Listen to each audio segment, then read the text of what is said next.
Hello, my name is Mia Ray. I'm a senior integrative sciences major, and the title of my project is the relationship between historical redlining zones and proximity to green space in the city of Harrisburg, Pennsylvania. So, green space is very, very important for mental health, as well as a decrease in prevalence of cancer, as well as heat-related illnesses.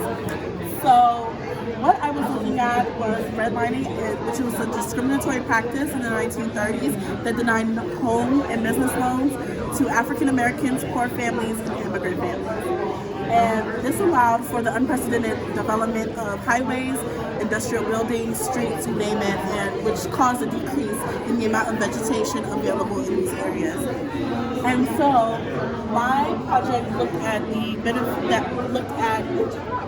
effects of redlining as of today, and whether green space was available and the proximity to green space in the city.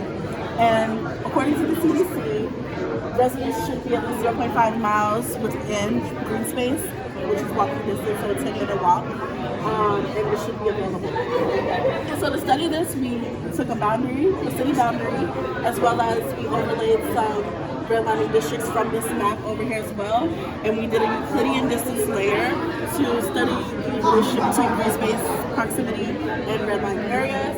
And what we found was that while each zone was within the 0.5 mile recommendation, there is a trend that is statistically significant that shows that as the HOLC grade gets poorer, so green being the best, blue being static, yellow being declining, and red being hazardous, there is a significant distance disparity in green space. And so this also calls into question the quality of green space as well.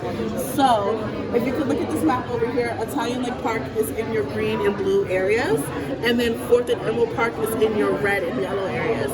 So there's a clear difference between types of vegetation, space, size, and opportunity to learn about the park versus just sticking a park in the city in the space of green. And so this calls into question, and for future reference and research, to study community investment in parks in these redline areas in order to build them up, give kids in these redline, disenfranchised, low socioeconomic communities opportunities to interact with the space around them.